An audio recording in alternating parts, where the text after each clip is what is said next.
To the casual box scoring watching fan, the person who didn't watch the game, they'll take a look at the final box score of the Phoenix Suns versus the Dallas Mavericks in game 1 of the Western Conference semifinals. Go, hey, looks like it was kind of a close game. 121 to 114, victory for the Phoenix Suns. But Matthew, I think we both know the game wasn't that close.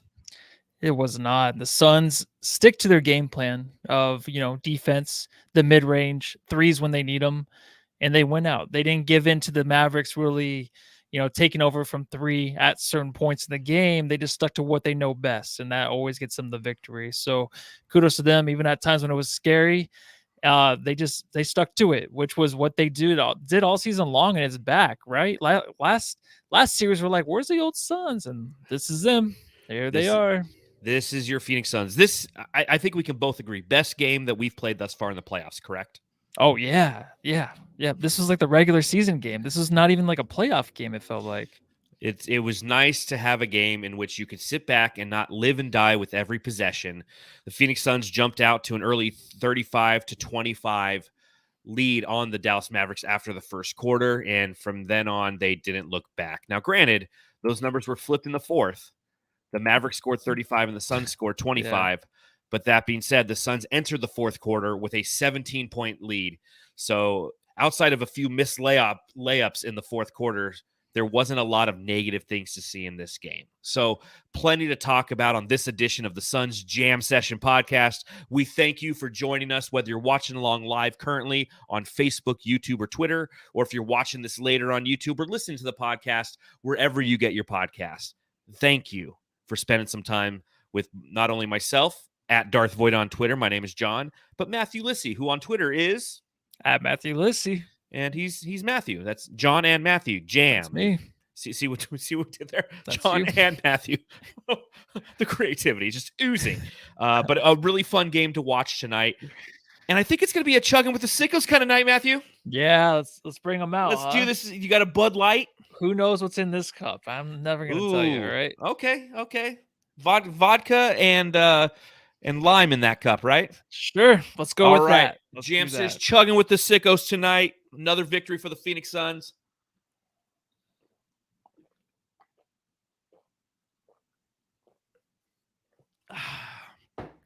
And damn, one's just good. Not enough. Crack him if you got him. Suns fans. Pouring off that beard. Woo! Yes, it's just the beer's just beating off of my beard. Let's talk about this victory in game 1 over the Dallas Mavericks.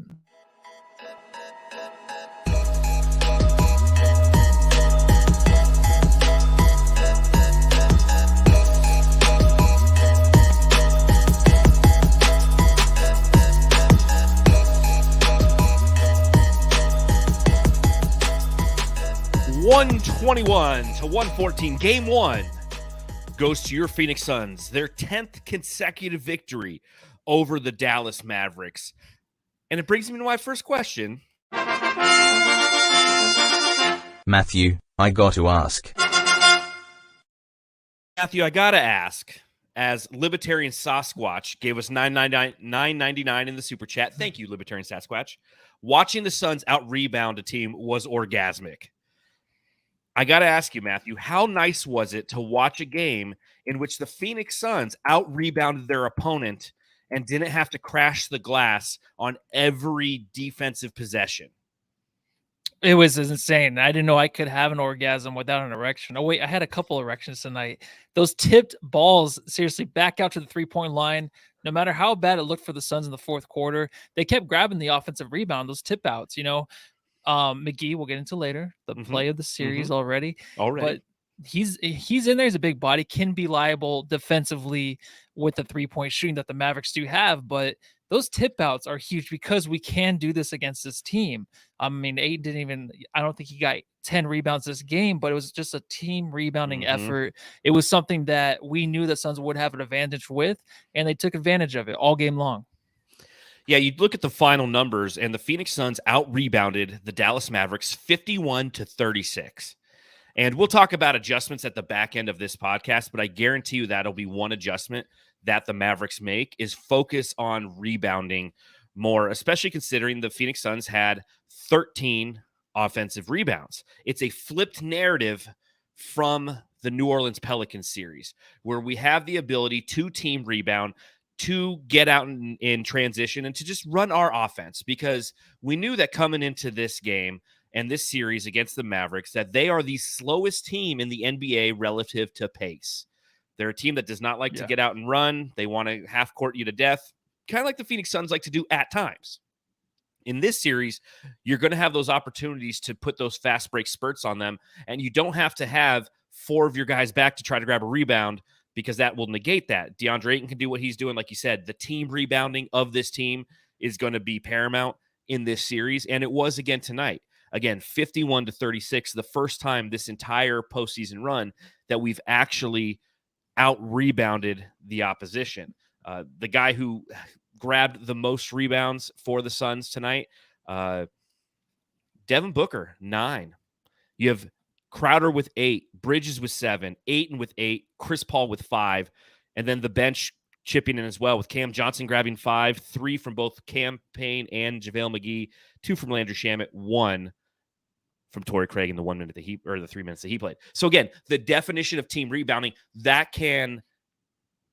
obviously was a huge part of this game, in my personal opinion, was the way that the Phoenix Suns could get in the flow of their offense. They weren't constantly being pestered by the defense of the Mavericks, and had the ability to go and grab those rebounds. Is just absolutely huge. Yeah, and also from those rebounds was the fast breaks. I mean, even to start the game, they had 4 fast break points when they took the 12-point lead with 6 minutes left in the first. And that's not a ton, but I feel like that's like double as much as they had last series, where the floor was so wide open. There was so much space. As soon as those long bricks came down from Luka Doncic or whoever was jacking up a 3, the Suns would grab it, run. A lot of steals early in the game. The Mavericks looked so dismembered to start the game. It just, I was thinking that, how can they recover from this? But they do get back into games kind of quietly. Because defensively, if the Suns are playing that way to start the game, they can't like the full 48, right? When they're crashing the boards, the defense is there, they can be there the full 48. You don't think so? No, I do. I do. I thought you meant could Dallas be there defensively for the whole 48? No. It's like no, they can't. And Reggie Miller, God, we love this guy, right? I got to tell you this. This is another real quick. Is it sad? This was going to be my Matthew, I got to ask question. Is it sad that the local broadcast is over for the season, that we have to listen to the national pundits for the remainder of the playoff run? Because Reggie Miller, it's the first time I've actually listened to him this postseason, because I've been listening to the local broadcast throughout the first round. Reggie Miller, go ahead, Matthew. Well, what EJ needs to do, just really quick side note, EJ should just host like his live Instagram thing he does, but just do it all game long where we can listen to him. Like there's what was I watching? It was Deuce and Mo. They're from, I think I showed you them before. They do podcasts like we do for the Sacramento Kings.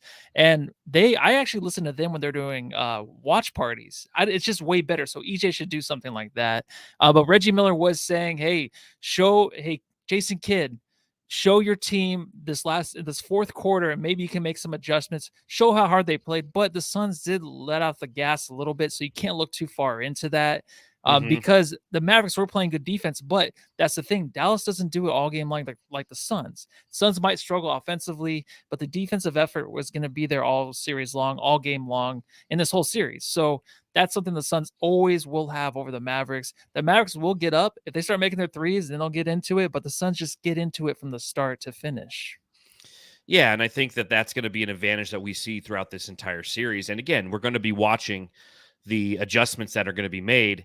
And that's, the 3-point ball. We'll talk about that real quick when it comes to the Dallas Mavericks, right? Yeah. I mean, the way that they were shooting the 3, that was the only thing that was really keeping them in it.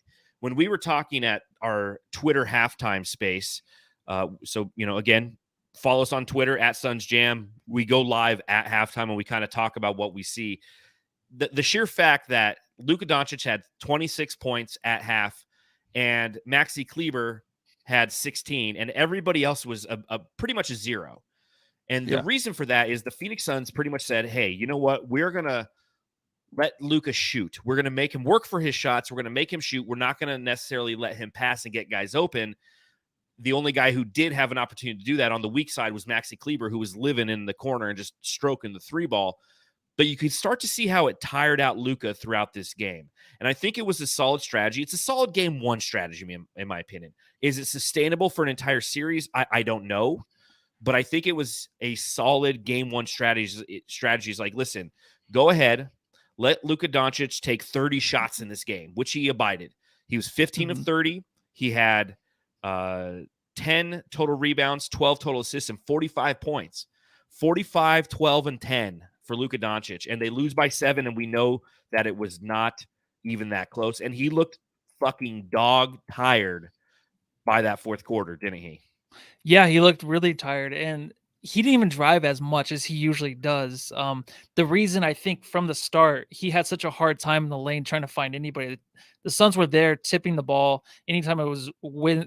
I don't even think he had a lane to look through. Really, he had a few good passes in the first half, out to three, out to like a 3-point corner shooter, but it wasn't like the Luka that we usually see where he's finding everything because the Suns were on him. It didn't even matter who was covering him. Even Cameron Johnson had some good. I feel like some good defensive plays against him to where he can body him up. There was a foul that was called on him, but that was one of the few fouls called on Luka. And it wasn't even like Luka was getting fouled. The Suns were playing such great defense, and they were able to recover defensively to try to find, the wide open guy. A few times they were sucked in the middle, and then there was a wide open guy from the corner. Other than that, though, it was so hard for Luka to do anything. Even at the end, when he had a hard time getting the Mikal Bridges foul at the end they called. Like, that was basically Luka the whole game trying to get in the lane. Other than us letting him get those layups towards the end of the game where it didn't matter, every time Luka went in the lane, he would stop, turn, nothing there. He had nowhere to go. Like, there was nowhere to go. But to his credit, he still got the passes out to players who didn't necessarily help him, which I felt was huge. There was nowhere to go, but he still got a pass to somebody. So, he is a great talent, and I'll respect him for the effort he put forth tonight because, the Suns were on him, and it was interesting. What was smart about the Suns was the way that they were putting him in almost every action on defense. I really thought that was a smart strategy. So you're not only trying to wear him out on the offensive end, making him create shots and taking away a lot of the passing lanes, playing really good drop defense on him. He figured it out on some plays, but on other plays, again, the guy ended with 45 points. So he earned those points, but he had to extend a lot of energy to do so. Conversely, on the defensive end, the Phoenix Suns were putting him in almost every action they could, trying to not letting him rest. And what's interesting is when we did the series preview with Suns Geek yesterday, we talked about how in the Jazz series, Luka Doncic had a defensive rating of like 90.3. which is just ridiculous. It's like, how did he have such a great defensive rating? Part of that is the Jazz did not attack him on defense the way that the Suns did tonight. Do you have any idea what his defensive rating was tonight? Probably 156. It's 128.2. Okay. So he went from a 90 to a 128.2. Now, granted, it's one game, but that shows you that they are going to be attacking him and putting him in situations on both ends of the floor that it's going to wear him down, not over just one game, but over an entire series. We saw this with the Joker in the second round of the playoffs last year, where the Phoenix Suns did the same thing. They knew that he is going to be somebody who is going to try to facilitate an offense, and they said, hey, we're just going to take everybody away from you. You're going to have to be the guy who beats us offensively. He put up some great numbers, but he was dog tired. By the end of the series, he was mentally tired, and he got ejected from Game 4 after that foray with Cam Johnson. As Carlos Johnson says in the chat, give us $1.99 in the super chat. Thank you. Thank you. Luka 40 points versus Suns equals an L. Hell yeah. I'll take the 40 point. I don't care. They were yeah. saying something about him and LeBron and MJ, the only players to do it, but the Suns get the win. Of course, Ayton with the more efficient game, even though he wasn't really looked to in the fourth. But, the defense for the Mavericks, that's the thing, is like when their offense isn't going, like I said before, when they're not hitting the threes, when they're not getting to the rim and not getting the fouls, their defense falls apart. Like, that's one thing we can count on with the Suns, like I said earlier. So when that's not going their way and Luka gets so down on himself early and he's turned the ball over, he's got a lot of miscues out there to where he's just throwing the ball out of bounds because he thinks the player's going to go one way. Like, those are things you never see the Suns ever do. Like, especially a guy like Luka and his talent of passing and just really relying on other players to make their shots whenever he finds them wide open 10 feet away from the defender. There was nothing there to where he would throw it in the lane and then some guy wouldn't be there. He would throw it off to the corner. Yeah. The guy would be moving. You know what I mean? That was happening a lot. So I know you said like Luka was making great passes and stuff, but I feel like even with a 40-point game, this is like the best defense you can play against him in a game. Oh man. And it's not like it's something where it's like, well, will they figure something out? Will Luka do something different? Maybe if he can figure something out to make his team better, other than scoring the 40 points, then that's a great play right there. That is one of the best players in the world. If he can figure out how to beat the Suns defense and beat them in the series, it'll be unbelievable, because I just don't see it yet. You know what I mean? I just don't see where it's going to come from or how it's going to happen. Well, and again, I think it's on the defensive end, because offensively, the team did end with 114 points, and he did have 45 of those. So they definitely put forth a offensive effort that if you can hold it down defensively, you can win. And they could hold it down defensively against the likes of the Utah Jazz, but the Phoenix Suns are a different team. We're a much more deep team. And tonight we finally were clicking kind of on all cylinders. If you take a look kind of up and down the box score, if you will, I'm going to start with your boy. Lights, Cameron, action. Cam Johnson tonight, 24 minutes played, was 6 of 10 from the field, 3 of 6 from beyond the arc, 17 points off the bench for Cameron Johnson. His best performance thus far in the playoffs. And what I loved about his performance this evening was, not only on the defensive end, because anything that I say is going to apply to a member of the Phoenix Suns on the defensive end. They played fantastic defense, in my opinion. Their switchability is elite, and it's got to be frustrating if you're the opposition to any time a switch happens. You're just like, fuck, this guy can guard my guy too. Fuck, this guy can guard my guy too. There's no guy on our defense outside of Torrey Craig who you can target on defense, in my personal opinion. And Torrey Craig has the ability. He's not there in between the years right now. No, I don't know what's happened. Like, yeah, I just made this face. Like, yeah, I don't know. But offensively, a lot of mid ranges from Cam Johnson hitting those threes. He was really instrumental, in my opinion. The Mavericks came into this game with the thought process of Devin Booker's been out. We're going to blitz him. And every time they did, it felt like it was just like pass to Cameron Johnson for 3. If there were there was one player on the court and you just were like, which player has wings hidden underneath like his jersey? And he does wear the long sleeves. So I'm thinking like he looks like he would have some nice, big, angelic like wings. Weren't he like 10 feet long? I feel like he does. Like you ever seen that movie with John Travolta and Michael? No, you know what? I did not. I've seen the movie cover before. Well, there you go. there you go. That's Cam Johnson, right? He sprouts wings and flies down the lane for savage dunks. He looks like he does, and he was doing pretty okay in the beginning. I'm kind of mad at myself because I wrote a note where I was like, just not the same. I'm gonna say this, just not the same player yet. As soon as I do that, and this is maybe why I did it, because I seriously meant it. He hits the top of the key jumper, and after that, it was over. He was so wide open in this game, and I think maybe if they're watching film from last series, maybe they're like, you know what, Cameron Johnson, leave him open. But even in some games, he would go off a little bit, not like tonight. 3 for 6 from 3. It's his best game in a while, but he just looks so good after I wrote that stupid little note, which I will give myself lashings later. Keep writing shitty notes about the team. I got to. Yes. Yeah. Okay. It's like our drops. It offsets the karma of the drops, because it does. The entire spell's been broken, right? I said if Jae Crowder hits 2 threes in a game, we will play his drop once again on the podcast. He has to earn it back. Tonight, he earned it back. It's Jae Crowder. 4 of 6 from the field for Jae Crowder, 3 of 5 from beyond the arc. He had 11 points. He had 8 total rebounds, added in 3 assists, and played physical against Luka Doncic and the rest of that team. And yeah, he drew a couple fouls that were ticky-tacky, just enough to, I'm sure, enrage the Mavericks fans, as we'll find out on the subreddit stakeout, I assume. But Jae Crowder always gets his own section in the subreddit stakeout.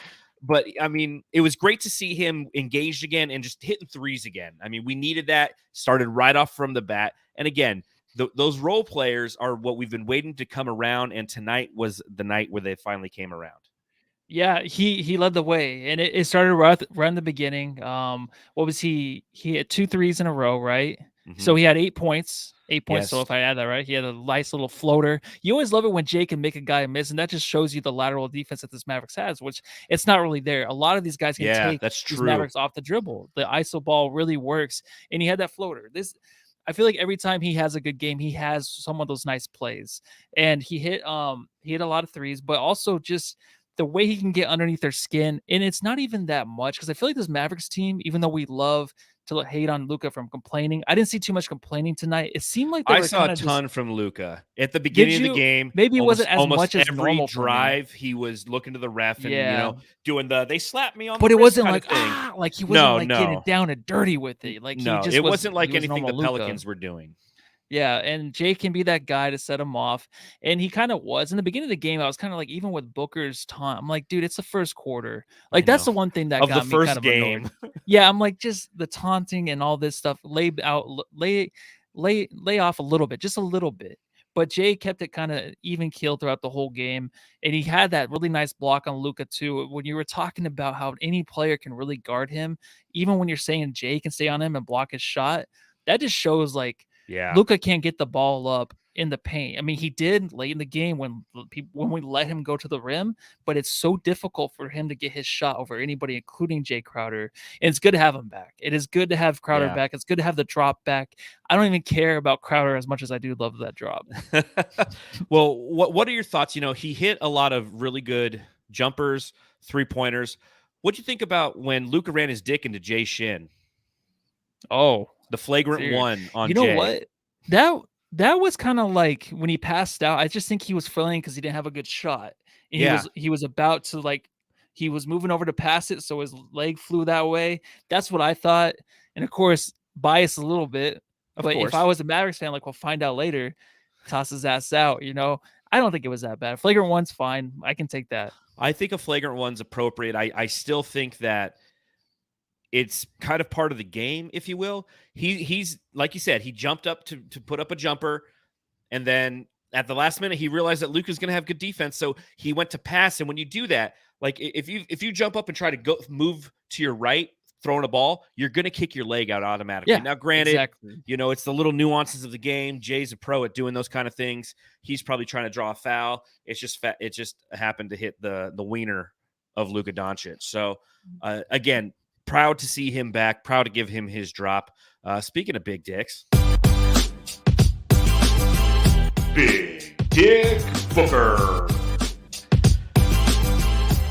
Devin Booker back tonight, and as Reggie Miller told me 75 times on the broadcast, had no minutes restriction this evening. So we got Booker back. He ends the night with a total of 38 minutes played. He was 7 of 20 from the field. He had 23 points, 1 of 5 from beyond the arc, 9 total rebounds, 8 assists. So a 23, 9, and 8 for Devin Booker. How did he look to you tonight? Returning, after kind of being a decoy in game 6 against the Pelicans, but hitting a big 3 at the end of the game. Outside of that, but you feel like he was aggressive Book again tonight? It was a different Book still. It definitely was. And what was really weird was when the Suns were having a hard time scoring, it was towards the end of the first, and Book was trying to hit these fadeaways. I've never seen him actually fade away that far. And if that makes any sense, it was 3 of them in a row. He hit a 3, and then after that he went 0 for 3, and the Mavericks kind of got back in the game. And that was just a weird stint from him. The best thing he did tonight was when he took Luka off the dribble, and Luka almost fell, took him even deeper, and then he made that little sweet the jump shot on the baseline. That's a Booker move right there. That's what we're used to seeing. But the threes that he was trying to jack up and stuff, it was kind of weird. It was kind of different. I know he had the 23 points tonight. This was not a good game, so I don't know how much you want to say the hamstring is maybe an issue still, but it just wasn't the same kind of Book. He was just on a different page from what the Suns, I felt like, were doing offensively. Defensively, he was fine, but offensively, he was great defensively, in my opinion. Really? Okay. Defensively, I just thought he played great. Okay, yeah, and maybe I just didn't pay too much attention. So defensively, when I'm watching the game, some guys that never win, some guys that don't. Booker I didn't Mhm. tonight, maybe because I was just so mad at him offensively, and he had that little taunt in the beginning. I'm like, Book, come on, chill. Let's just win this series and move on. But I think it's nice to have him back. I'm just so happy he's there. You can just tell he's not the same player yet, and we'll have that game. Probably next game he'll get 40 points. Who knows? Of course, because I'm saying he didn't have a good game. Rebounding wise, a rebounding leader. That's awesome. That's good that we have that from him, Yes. which just shows his maturity. Shots not going down. Do other things to help your team. And that's what he does now. So even though he seemed like he was kind of in the background all night, it was a decent game, but not my favorite. I wasn't too happy with Booker tonight. Well, what I'll say about Devin Booker is, yeah, there's a little offensive rust. Again, 7 for 20 from the field, not the best offensive night. But what I noticed defensively, and I guess that's where, that's why you come to the Suns Jam Session podcast, right, ladies and gentlemen? You get this holistic view of the Suns and the way that their different players play. Mm-hmm. You look at like Jalen Brunson, for example. Jalen Brunson went for like 29 points a game against the Jazz because Donovan Mitchell is a turnstile. Bojan Bogdanovic is a turnstile. I mentioned it on the podcast yesterday that the reason that Jalen Brunson was so effective is because he scored 30 points on Mitchell, 30 points on Bojan Bogdanovic, 29 points on Royce O'Neal. Devin Booker caught a lot of those Jalen Brunson minutes tonight. Now, granted, Jalen Brunson was hampered because of foul trouble, but he still played 30 minutes. But he went 6 for 16 in this game for 13 points. And a lot of that is Devin Booker. That's Devin Booker playing solid defense on him, forcing him to spin, turn, do a lot of awkward things to try to get his shot, and then ultimately having that help defense from Deandre Ayton, Jae Crowder, Mikal Bridges, Cam Johnson down the line. And that's where I wanted to see Devin Booker, because, again, the way that this game started, seeing that Deandre Ayton was owning this game, and we'll talk about him momentarily, seeing the way that Jae Crowder and Cam Johnson were hitting threes and Cam Payne looked re-engaged, I was like, good, this is a perfect game for Devin Booker to go get his shots. Again, he took 20 shots. That's tied for the most with DeAndre Ayton. But not, if they're not falling, allow him to still get in the flow of the game and be productive. And that's exactly what he was tonight. A fantastic game, in my opinion, from Devin Booker holistically. Again, offensively, a challenge. And he's going to get back into that rhythm that we saw him play in game 2 in the first half of the New Orleans Pelicans series, where he scored 31 points and then he hurt himself. But as long as he's engaged defensively, that's what we need from this team. Everybody being aggressive defensively and doing what they can to negate those passing lanes from Devin Booker, from Luka Doncic, doing those things that make it tough on him on the defensive end is absolutely paramount for their success in this series. Those threes he was taking too, like tonight, were kind of like the threes he was taking in game 2 against the Pelicans, where they were just going down. When they go down, it's like, Book, oh my God, man. Yes. So, whole nother level. It's bad for me to say, where I'm just like, oh, he's missing these and it must be a bad game. I just think that Book he's going to be that guy. And actually, Dean St. Louis actually asked, you think Book was trying to bait Luka into a far away 3-fest, which plays into our defensive scheme? I hope not. You don't want that. Because we just play so well as a team. Like I said before, like we're gonna keep shooting our 2s. We're gonna keep playing our defense, and the Mavericks can keep shooting their 3s. There's no reason we should ever get caught up on what the Mavericks are doing. Yeah, exactly. Impose your will, if you will. But again, to that point, you look at how the Phoenix Suns played, and what kind of killed them, if you will, at the end of the game is, one, they were just missing layups. Right? This is a team that through the first 3 quarters was shooting 59% from the field. The Phoenix Suns were up 17, as I mentioned, going into the fourth quarter. And they went 7 for 25, which is 28% in the fourth. And they were 1 of 8 from deep, which is 12.5%. And that's what allowed the Dallas Mavericks to get a little momentum. As Reggie Miller said, something to take into game 2. The thing to take into game 2 is the Suns just started chucking up threes.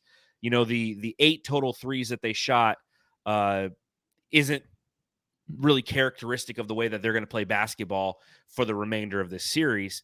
And yeah, you don't want to get into a 3-point baiting because this is a team that shoots the 3 with great efficiency, not great efficiency, but I think they're 11th in the league in the 3-point percentage, but they shoot the 8th most threes. They like to shoot the 3 ball, so talking about the 3 ball, you look at one adjustment that I thought needed to be made in this game, as we talked at halftime, when we, going through our Twitter space. Again, thank you to everybody who joined us for our Twitter space to talk about what was going on at halftime. But one of the things that I noted was this might be a series in which JaVale McGee gets played off the court, because Maxi Kleber was going ape shit from beyond the arc. And part of that is because JaVale McGee is kind of like Rudy Gobert, right? He's big, he's lumbering. He's somebody who on defense, the Mavericks can take advantage when they have Maxi Kleber playing the 5.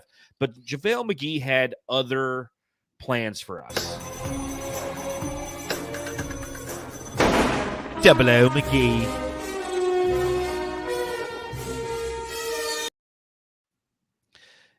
His pickpocketing of Luka Doncic and going coast to JaVale coast to coast. What a play that was. Maybe the play of the series. And right in that moment, I'm like, okay, fuck it, I'm wrong. I mean, this guy's D'ing up Luka Doncic and picking his pocket, going coast to coast. I guess that observation was wrong, okay? I was wrong, Matthew. Yes. I admitted in the Twitter space. I guess we will get JaVale McGee minutes in this series, although I don't know if necessarily it's warranted. But that being said, Torrey Craig looks lost at times. So, I mean, I guess JaVale McGee will get his 14 minutes a game. Yeah, I think, Torrey Craig, I'm not going to argue with you on that one, because he is definitely just, I don't know what he's doing. McGee, I did say, I would love to see him. I was the one sticking up for you, McGee. Yes, it was you and coach saying, hey, don't play him another minute. I'm totally kidding. But dude, because McGee does this stuff. After that play, you knew the game was over, right? You knew as soon as he threw it down, the crowd was just, I don't even know how loud that place probably was after that, because who would have ever guessed him doing that? Maybe Luka was injured. Who gives a shit? Like, he took the ball from him and just went right down the court and dunked it. And like, I'm so glad he didn't give it up. I'm so glad he did not. He did the Statue of Liberty dunk like he always does. He had Jalen Brunson on him, dude. If he had given that up, that would have been wrong. Yeah, I'm like, dude, finish it. And that was a game. After that, the Suns kind of were a little rugged offensively, but you can just tell, like, they were just kind of they were out of it. After that, they were just like, I don't know. We have this game. Let's just put forth a little bit of an effort, which is not really the way the Suns should be playing towards the end of the fourth. But McGee is someone that these are the reasons I want him and Jay to play every game, because they just do these things that just make, they're better than the game itself. Like, it's just like these moments where you'll remember for all season long or all playoff long, because they just make these great plays that just stick in your head. And this is by far going to probably be the best play of maybe the whole postseason. It depends, unless we're hosting that trophy. That would be the best play of the postseason. Yeah, that'll be the best play. But I mean, it'll be the best play for JaVale McGee. I think we can agree on that. Oh, yeah. I mean, going coast to coast, pickpocketing Luka Doncic. I mean, that was just I thought of our Twitter space, and I was just like, damn, Coach Evan B., who joined us from the He's on Fire podcast. Shout out to him. Yeah. He's in Dallas right now. He's going to be going to game 3. And we were both saying that the way that the Dallas Mavericks beat the Utah Jazz was with essentially a 5-out small ball lineup. And you can't play that lineup against this team because of Deandre Ayton, but you can when JaVale McGee comes in for the reasons I mentioned. He has some Rudy Gobert-esque qualities when it comes to his speed, his quickness, and his size. And if you catch him on the perimeter, then the interior is wide open. And if he collapses on the interior, and that was what was happening in that first half, then you kick it out to a wide open shooter in the corner, and it's nothing but net. And we saw that multiple times. Note that the Phoenix Suns this season gave up 7.4 3-point attempts from the corner per game. They do a really good job of guarding that corner, which is a good thing to do if you don't understand basketball. The corner threes are the closest one, so it's a better odds of it going in because it's closer to the basket. PJ Tucker led the league in corner threes. PJ Old Man Tucker, yeah, smart, led the league in corner threes. That's where he hangs out. And the Suns have done a good job of defending that. They didn't do a good job defending that tonight, and part of that, in my opinion, is because JaVale McGee was playing defense at times.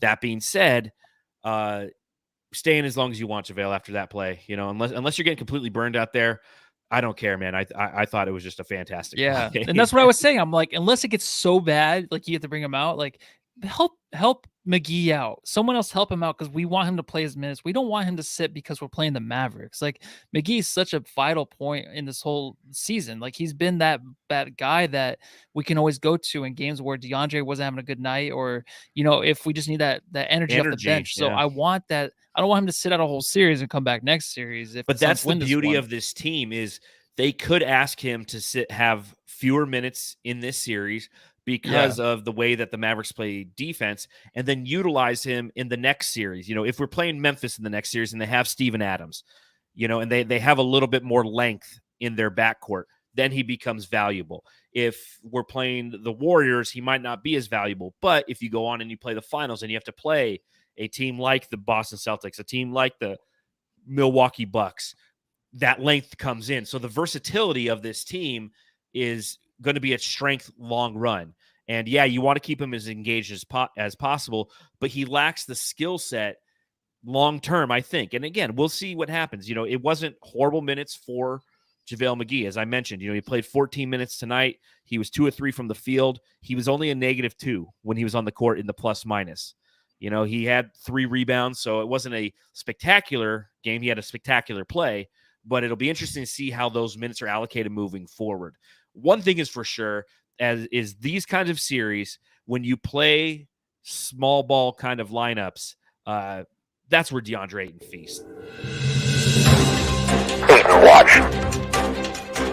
Deandre Ayton tonight, man, 12 of 20 from the field, 25 total points, 8 rebounds.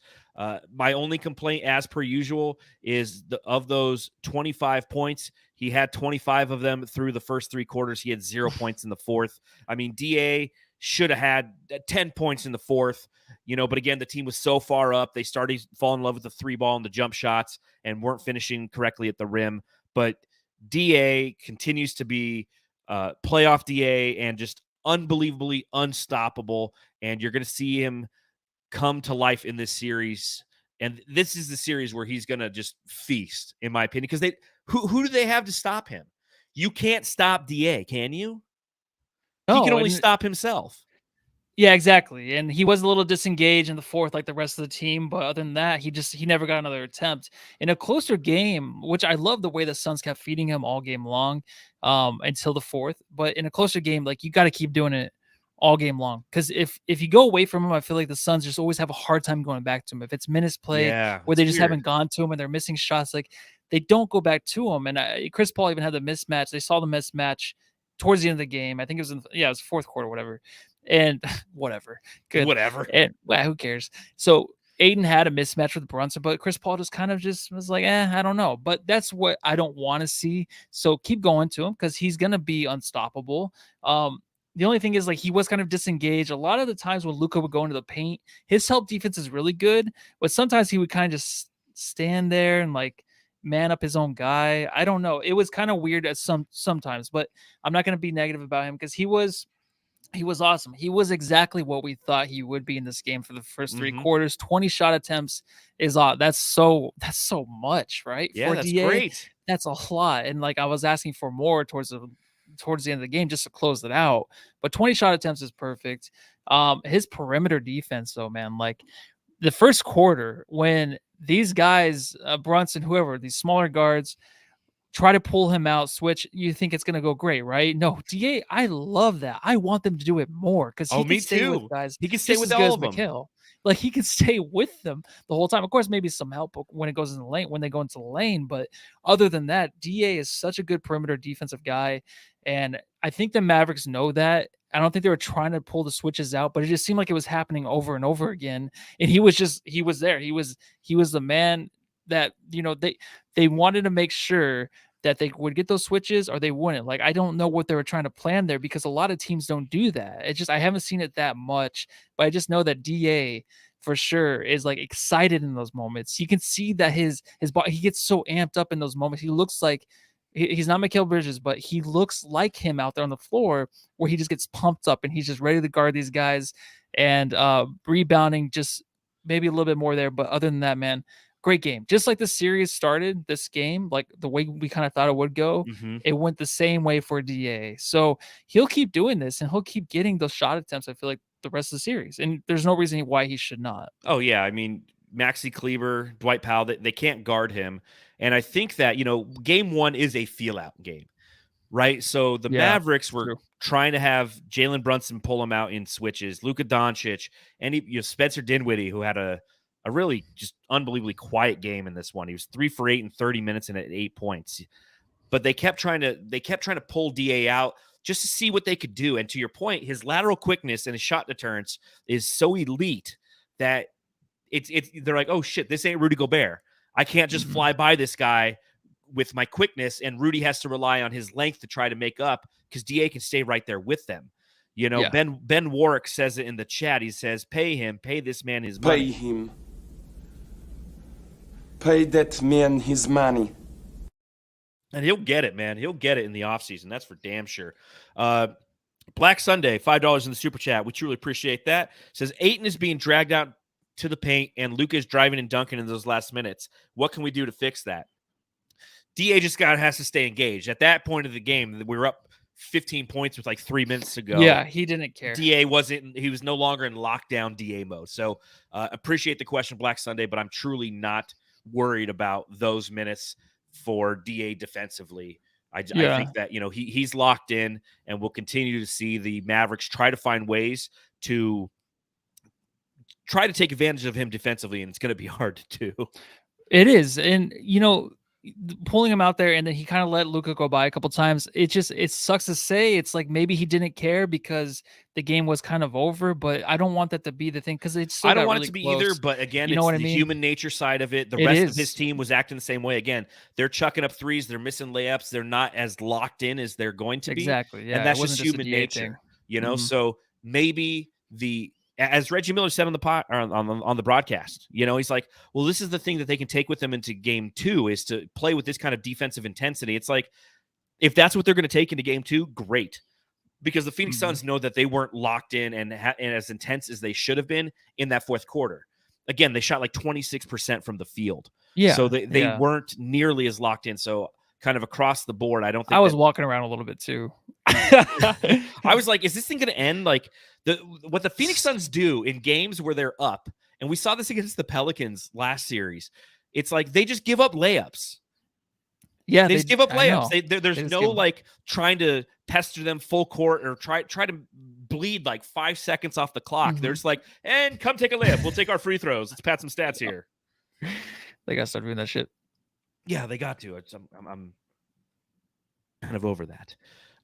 Campaign hit the bank shot to start the game. Nice to see him make one of those again. It was nice because I think it was actually kind of a wide open shot, and he hadn't seen a lot of those in the last series. The length of the Pelicans was really detrimental to his success. But he went 4 of 8 from the field, 1 for 3 from beyond the arc, 9 points.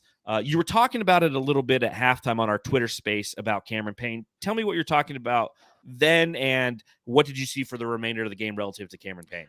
Well, he helped hold the lead. So that was the one thing I felt like he wasn't able to do in the first half. But when he came in the second half, he was able to help the Suns team play really good defense when he was on the court.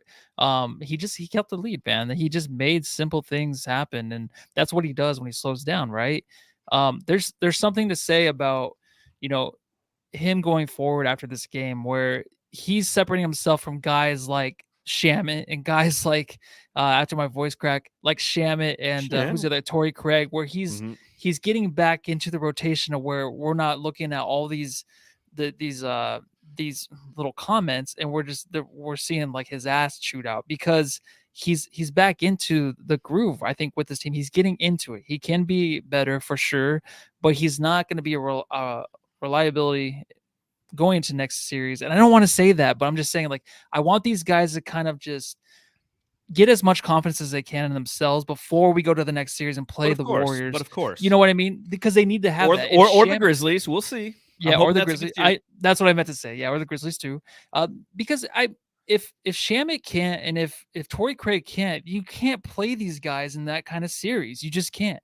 But if Payne can get that confidence back, Cameron Payne, you're going to. There's nothing Cam Payne will do that will decrease his minutes going into the Western Conference Finals or the remainder of the series. It's just not going to happen. I understand that. Monty won't do it. Oh yeah, I know, but I just want to watch his body language, of course, and just making sure that he knows what the hell to do out there. And so that's my question. How was his body language tonight? It looked better. It did. And he hit that one long three that he was pretty covered from, but covered, and he looked good. Body language looked good, but it's just like he doesn't get mad at himself again. It doesn't seem like, right? He kind of just seems like he's blending into the offense again. And that's one thing with like even Ish Wainwright, where we see him blend in with the offense, where it's like, give him a couple minutes. And I know Payne will always have his minutes, but it's me worrying about, those minutes, can I trust him to keep that Of lead course. or increase the absolutely. be the better bench. So And I think he can that's be that. what we He just need needs to from finish him. this out good. Yeah. No, I agree. The one observation that I had from him that kind of was negative, if you will, because it was a good game. It was 8 points, 5 assists. Like that's a campaign game, right? Like Exactly, 50% from the field, 8 points, 5 assists. Like that's boom, exactly what I need from campaign. Does it get you your drop back on the Suns Jam Session podcast? I don't know. We're not quite there yet, campaign. Go get me one of those 15 spots. Question, Yeah, we'll get there. But one thing he needs to do is slow down enough for screens to be finished. I noticed this on about 3 different plays tonight. When he'd come down, DA would come out or JaVale would come out and start to set a screen, and he would just slip the screen right off the bat. And both defenders would follow him down. And because of the length of the defenders, he can't just do a nice little pocket pass to the rolling JaVale or DA. It's just not necessarily in his arsenal or his vision. He had one really good one. He did have the one. But outside of that, it's like you need to let those screens get set. And then, I don't know why campaign doesn't do that more. When you're playing against Maxi Kleber out there, and you got Jalen Brunson on you or Spencer Dinwiddie, run the high screen and roll, create the switch, and then attack those guys because you're faster. That's what he should be doing. But he's so... He thinks he can just go around everyone so fast sometimes, and it just doesn't always work. So I think that's, again, slow down a little bit, campaign, slow down just enough. And I think good things will happen for you in this series and moving forward for this team.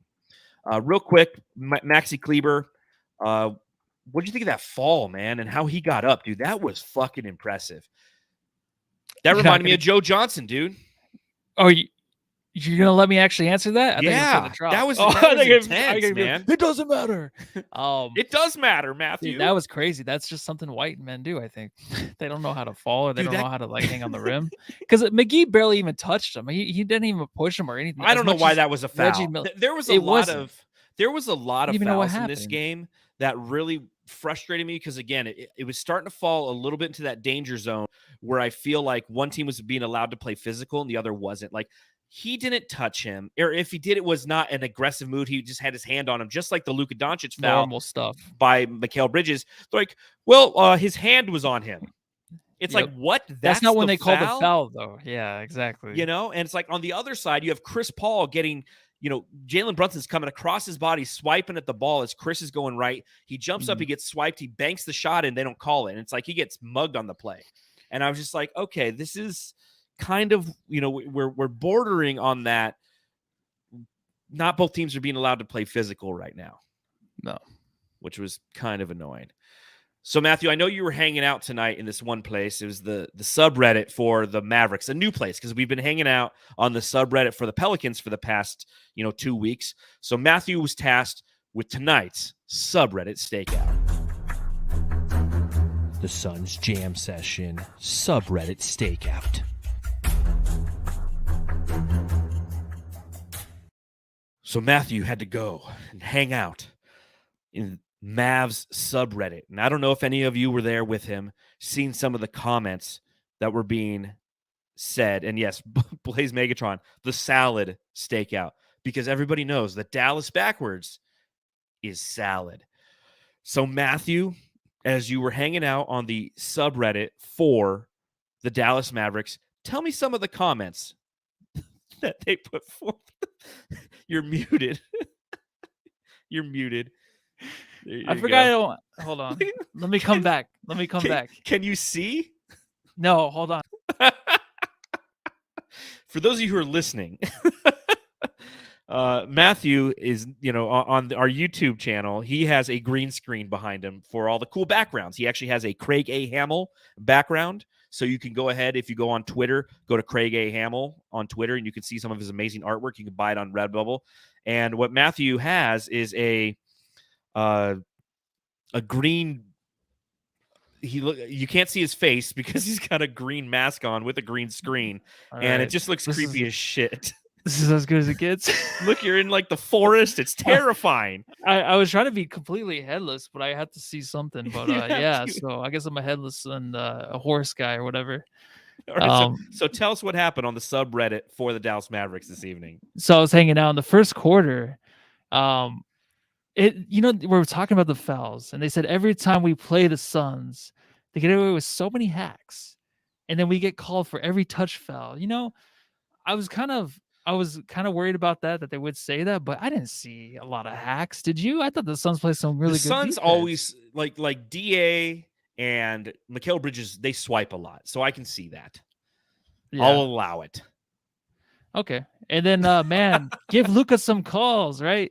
He gets hit every time when he goes to the bucket. I don't think he got hit once, maybe one time, but he's not. He creates a lot of the contact, and you know what? Luka Doncic had 14 free throw attempts, so I think he got his calls. Next. All right, I just look so weird. Yes, you do. Yes, you do. Yeah. If you were All right. listening to this podcast, you got to stop by our YouTube page and watch this sometime. It's worth Yeah. the price of admission, which is free. I didn't plan this out very well. All right, so second quarter is when the whole Jae Crowder thing happened, and here we go. Okay, All right, here we go. Ooh. Fuck Jae Crowder. Take our Luka's precious jewels, and then this Jae Crowder game was BS. He was airballing wide open threes versus the Pels. So I guess Yes. they watched it. They were like, "Come on, are you serious? He wasn't hitting threes before." How how was it that even a debate, it's an intentional or not? What if fucking he said the C word? So what a fucking C Whoa. word? Yeah, so it got Whoa. pretty. I'm not even gonna Settle say that down, one. Reddit. Settle down, Reddit. Mavs should be lucky they aren't down by 30 right now. Defense needs to be better, and that is true. It seemed like the Suns, because of the way they play with hitting the twos all the time, it's just it's difficult for them to get. I feel like so far ahead on these teams because they don't go for the three as much. Yeah, true. Third quarter, Ayton. Here we go. Some Ayton love. Ooh. Ayton literally about to average 35 a game, shooting 90%, and that was actually when Ayton had 25. So Yeah. just like us, we always think he's gonna have more, and that's it. What was the username of that person? Oh, I don't have those. It doesn't matter. Almost got me. I finished before. Yeah, you did. All right. So Jason Kidd sub Luka out. He's not going to be. Excuse me. It said Kidd sub. I can barely see. Kidd sub Luka out. So he's not bothered on closing out any quicker. He's gassed. So at the defense from Luka, there you go. Pretty bad. Suns always feel like they have their best five on the floor. Thank you for the compliment. That was really nice. And then the last one is if Jalen Brunson can rejoin the team in game 2, we should be competitive. So an off game by him, of course. So I'm pretty sure he'll show up next game. That's fantastic. That is fantastic. All and right. so is the subreddit Stakeout. The Suns Jam Session subreddit Stakeout.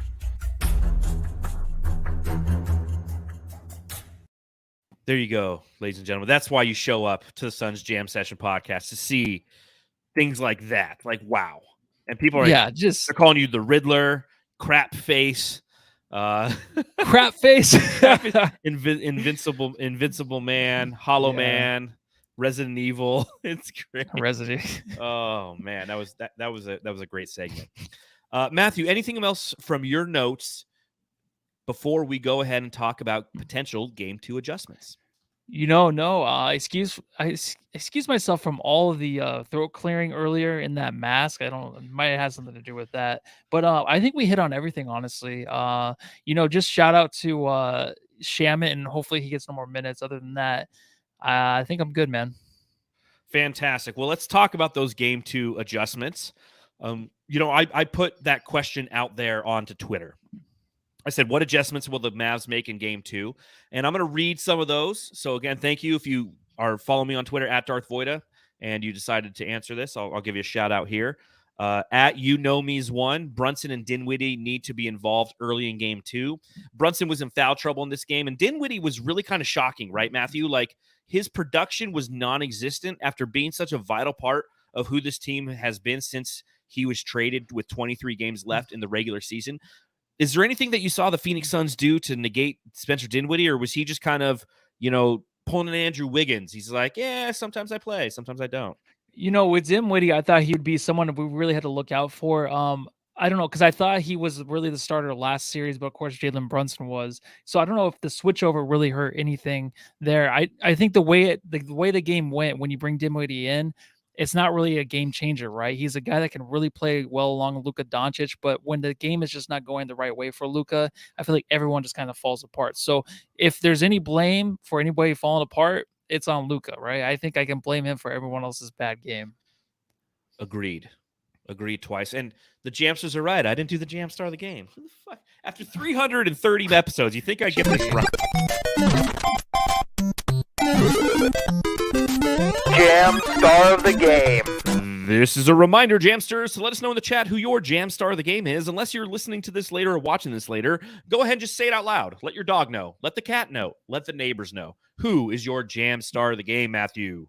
It's going to be, I think I'm just going to go Deandre. I think it was a really good game by him because when the game was over in the fourth quarter, he stopped kind of playing. So just like the rest of the team. And before that, he was definitely, and it was kind of under the radar, right? Yeah. It was a good game by him. It really was, but it wasn't something that was like, oh my God, this guy, but he was hitting a lot of good looking shots, a lot of new looking shots. I feel like he still keeps throwing out there. Jam Star of the game goes to Deandre Ayton. Yeah, and a lot of the Jamsters are giving it to him as well. And I'll say that I was the most impressed with him tonight. I really was. I think that he showed that he's going to be really, really hard to beat. It's going to be really, really hard to make adjustments if you are the opposition. You know, one of the things that I said in our series previews is don't be surprised if there is a game in which the Dallas Mavericks just attack him and complain to the refs after every play, so he starts to get foul calls on him. Because we saw that. I want to say it was game one against the Mavericks in the bubble. I'll never forget Luka Doncic just slow-moing in there and then jumping into DA and getting him into foul trouble. I was like, oh, that's how the Mavericks are going to play this, right? And then, of course, they lose that game. CP3, we haven't talked about him, but he went 7 of 13, 2 of 5 from beyond the arc, 19 points, only 3 assists for the point god in this game.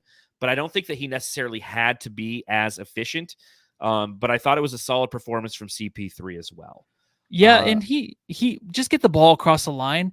That's the one thing that is driving me nuts last series, and this just get the ball across. Like, stop standing there. Not just him, it's everybody. Have someone else bring it up if you have to, because I'm always worried that they're not going to make it across. Why do they do this every time down? Just get the ball across. No idea. It drives me nuts, man. Play with a little aggression, damn it. All right, again, game 2 adjustments on Twitter. Other things that people said. At sustain able Amit, and he's from the He's on Fire podcast. Keep getting Ayton switched onto the weak side corner, man. They're clean looks at the rim right now. And that's a good point. You know, an adjustment that we need to make is make sure that he's playing good defense out there. I think the Mavs will try to do defensively like they did in the last quarter. In the fourth quarter, the Suns could not make any shot. They missed most of their shots. Maybe the Suns relaxed too much, but I suspect the Mavs to find a better adjustment. If true, expect the same for game 2, and that's from Eagles fan France. Not necessarily, again, I don't know if that's necessarily true, if you will.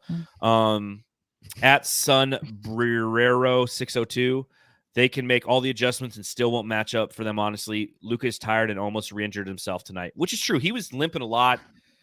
He's always going to be that way, right? Yeah, he is. That's just the way he's always been. That's what I'm saying. Like, how many more injury-plagued seasons do we have to go through before Ayton was a better pick, right?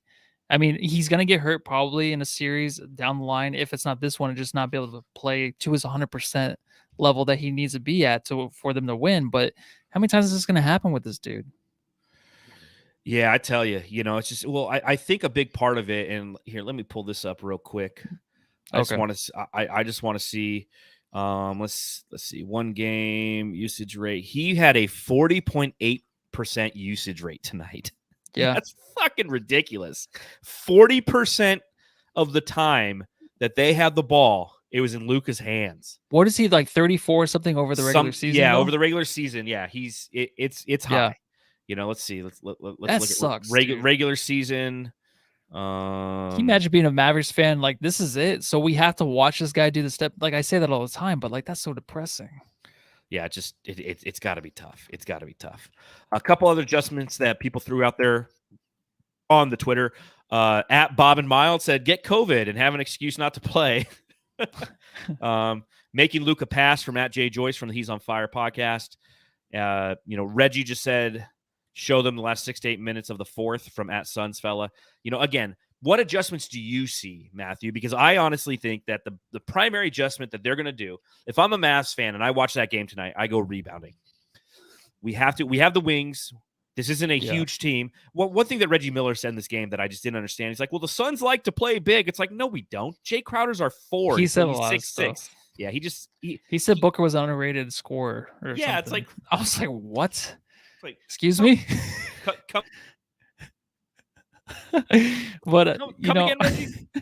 We're gonna get that's the best part of them. But that being said, I really think that they're going to try to focus on rebound. What they're going to do is on the offensive glass, they're going to try to attack.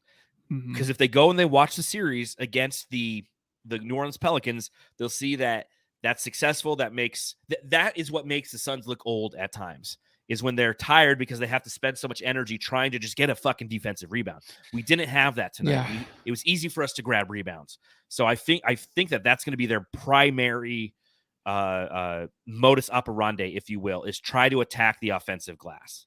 And then if they're not successful and the Suns can get out and run, then that will be an adjustment made in vain. Yeah, and you saw a little bit of it from the Mavericks, just a little bit. And I'm like, oh, don't start doing that, Mavericks, please. Like, I just didn't want them to try for the boards. I'm like, just get back defensively. But any team really can. Like Ayton, he can be pushed around. I'm just saying, like, they're more slender, we're smaller, so we can be pushed around down there. So if they want to make a difference and tire us out, that's the best way to do it. And I wouldn't be surprised if they just completely start attacking the boards just all game long. Yeah, I think that'll be the primary adjustment heading into game number 2. Matthew, anything else you have before we get out of here on this fine Monday evening? No, just Monte called those timeouts a few more times, and this would be an easier game. I'm just kidding. This is a completely easy game tonight. I have nothing else, John. That's it. Well, on that note, Jamsters, we thank you for hanging out with your fellow Jamsters and the Suns Jam Session podcast. Make sure you subscribe, rate, review. If you're listening on Apple Podcasts, leave us a review. Give us 5 stars. We'll read it right here on the podcast. Stop by Spotify, give us 5 stars there as well. If you're on YouTube, hit the thumbs up button, hit the bell notification, which will let you know when we go live, which is after every Phoenix Suns game. And every now and then we'll throw a jam session short in there or something crazy. And if you want to join and become an elite jamster, please do so by pressing the join button on our YouTube channel to get exclusive content meant specifically for our elite jamsters. Matthew, that's all I got. I'll see you Wednesday night after the Suns play the Mavericks in game number 2. All right. Go home and love your family. Chugging with the sickos.